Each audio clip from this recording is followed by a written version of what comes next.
Olá, como está você? Tudo bem? Oramos para que Deus o abençoe ricamente, juntamente com a sua família, com seus amigos, as pessoas do seu relacionamento. E vamos orar para que Deus nos ajude a compreender a sua palavra. Dando sequência ao estudo daquela seção da Bíblia de achados e perdidos, em Lucas 15, vamos falar agora de uma família. Jesus continuou, diz aqui o verso 11 do capítulo 15, certo homem tinha 2 filhos. Então aqui aparecem os personagens principais dessa história, né? Era um pai e 2 filhos. E o filho mais moço disse ao pai: Pai, quero que o Senhor me dê a parte dos bens que me cabe. Então aqui tem acontecido hoje também em muitas casas, legalmente, o filho tem direito à herança dos pais quando o pai falece. Mas o que nós estamos vendo hoje é diferente. Os filhos querem receber do pai tudo com o pai vivo. E sempre foi, naquele tempo, era considerado uma falta de respeito exigir do pai que desse a herança para o filho com o pai vivo ainda. Mas nós vemos que esse pai aqui, ele não criou problema, não criou dificuldade. Aqui eu quero chamar a atenção de vocês para esse detalhe do final do verso 12 do capítulo 15 de Lucas.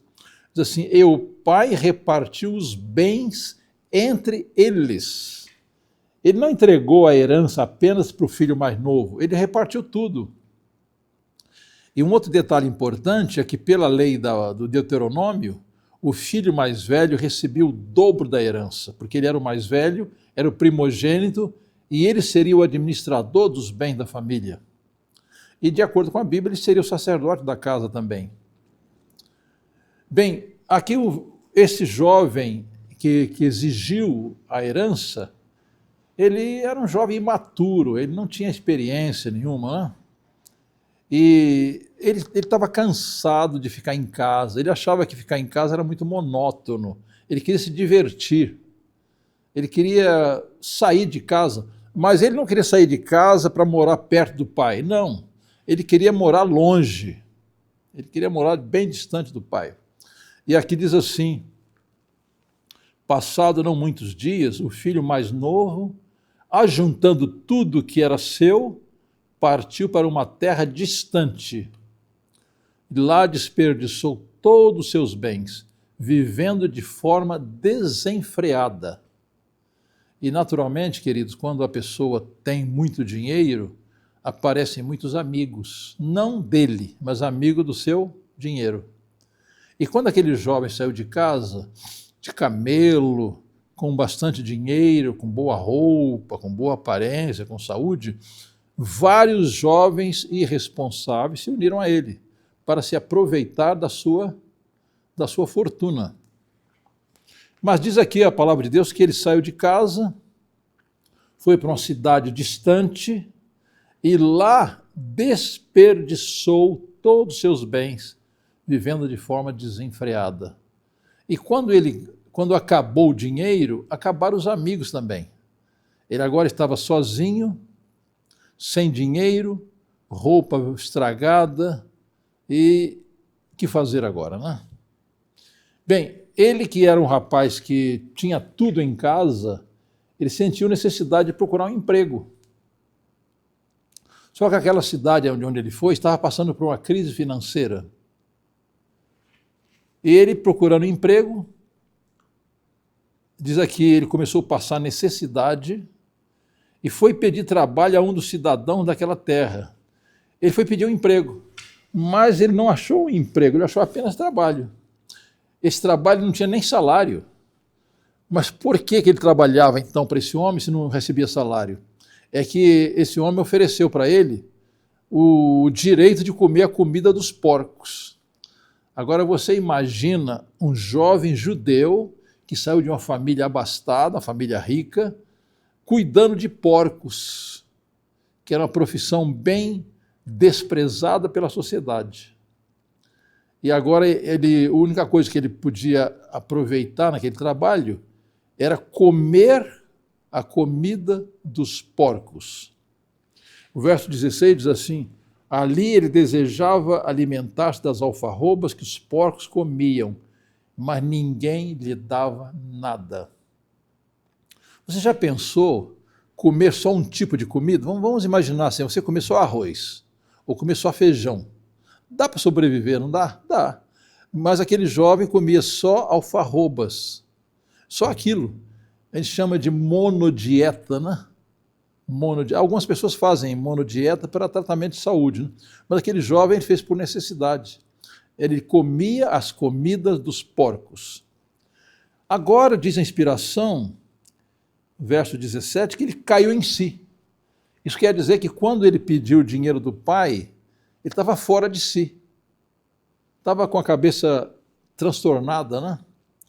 Diz que ele, caindo em si, ele disse: quantos trabalhadores de meu pai têm pão com fartura, e eu aqui estou morrendo de fome. Você já passou fome alguma vez na vida? Você sabe o que é passar fome? Bem, aquele jovem que era rico, que abandonou a família, estava passando fome, literalmente.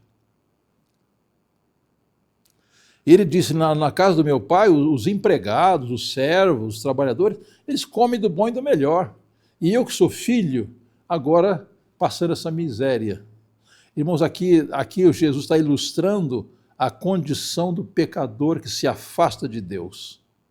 Satanás ele procura iludi-lo oferecendo muitas vantagens, mas na realidade ele cai na desgraça. E agora ele tomou uma decisão inteligente, né? Ele diz assim: vou me arrumar, voltar para o meu pai e lhe dizer: Pai, pequei contra Deus e diante do Senhor. Já não sou digno de ser chamado seu filho. Trate-me como um dos seus trabalhadores. E agora a sua decisão foi executada. Arrumando-se, foi para o pai. Observe, amigos, que agora ele preparou um discurso, né, para voltar para casa, né? Ele ensaiou aquele discurso, né? Qual era o discurso dele? Pai, pequei contra Deus diante do Senhor, já não sou digno de ser chamado teu filho, trate-me como um dos seus trabalhadores, como seus empregados, como seus servos. E agora foi para o pai. Agora, queridos, como que o pai o recebeu? Diz aqui o verso 20, vindo ele ainda longe, quando seu pai o avistou e compadecido dele, correndo, o abraçou e beijou. Queridos, aqui há vários detalhes, né? Quando aquele jovem saiu de casa, todos os dias o pai saía no portão, caminhava uma longa distância para ver se o filho estava voltando. Porque quando o filho saiu de casa, deixou muita tristeza em casa. Assim, quando nós nos separamos de Cristo, Cristo fica muito triste com a nossa perdição. Cristo sente no seu coração tristeza pela nossa condição. Mas diz aqui que o pai primeiro viu o filho à distância, teve compaixão dele, correndo. Note bem, Deus tem pressa de salvar-nos. Diz, correndo, o abraçou e o beijou. O abraço e o beijo do pai ao filho é um sinal de afeto profundo, não é? E o filho agora, ele começou a pôr em prática aquele discurso que ele havia planejado, né? Pai, pequei contra Deus diante de ti, já não sou digno de ser chamado teu filho. Bem, quando o filho reconheceu isto, o pai interrompeu o sermão. Ele já falou assim, não precisa falar mais nada, não precisa falar que você fica contente em ser empregado, não. O pai cortou o discurso e disse aos servos, trazei depressa a melhor roupa, porque o filho estava cheio de trapos, né? Sujo, cheio de trapos, magro, feio, acabado, né? Tragam a melhor roupa e vistam nele. Isso significa que quando nós nos voltamos para Cristo, Cristo remove os nossos trapos, nos lava no seu sangue e nos cobre com a sua justiça. Põe um anel no dedo. O anel era o símbolo da nobreza da família.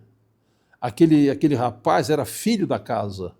Ele foi recebido como filho. E sandália nos pés. Queridos, os escravos não usavam sandálias, eles andavam descalços.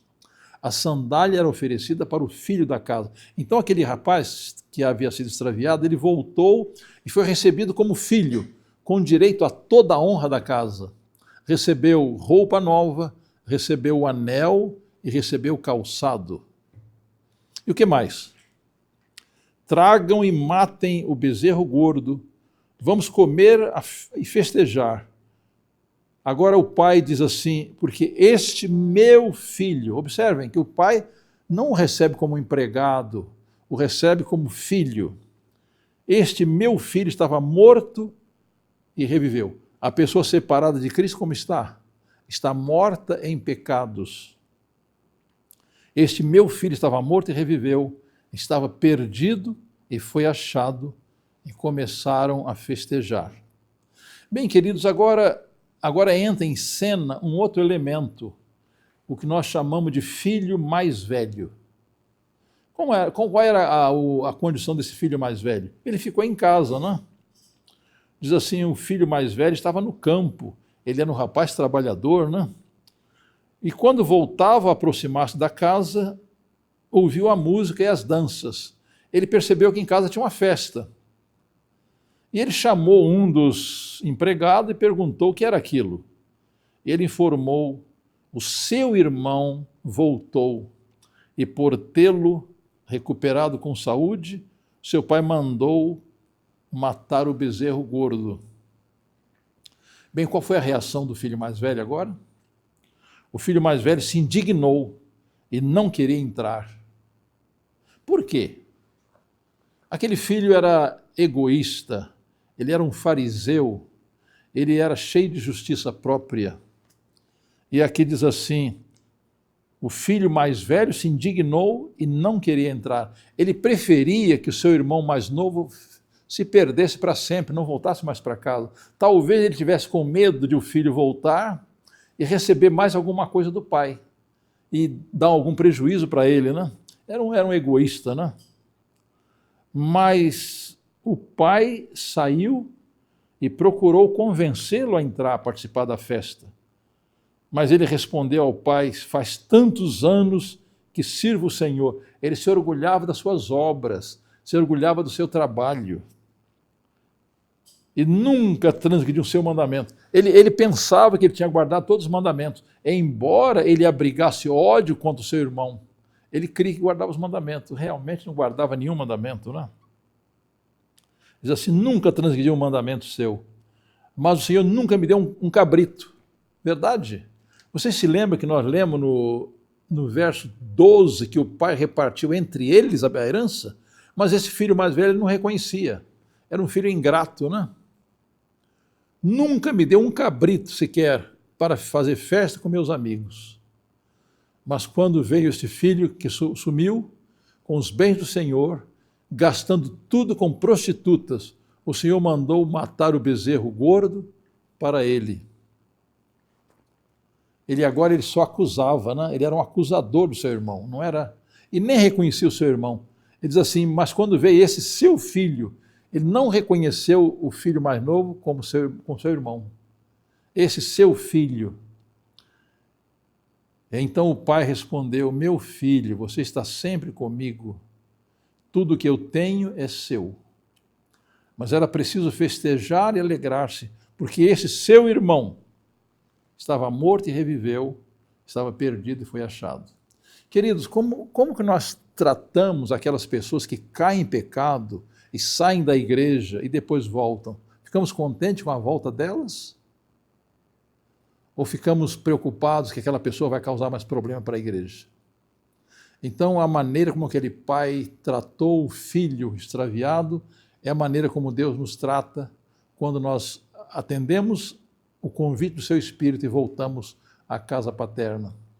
Vocês perceberam, queridos, que nessa sessão de achados e perdidos, O pastor trabalhou pela ovelha até encontrá-la. A mulher trabalhou para recuperar a moeda perdida até encontrá-la. E a terceira parábola, o filho voltou, atraído pelo amor do pai, e foi recebido com todas as honras da casa. Se você é uma pessoa extraviada, se você se afastou de Deus, não se esqueça que Deus quer recebê-lo de volta, quer lhe dar uma roupa nova, que é a sua justiça, quer lhe dar um anel, que é a identificação com a família de Deus, e quer lhe dar calçados novos. Ele quer fazer uma festa com você e recebê-lo de volta. Você está disposto a voltar? Que Deus o abençoe. Deus lhe dê sua graça para que você volte à casa paterna e você será recebido com todas as honras de filho. Que essa seja a nossa experiência. Amém.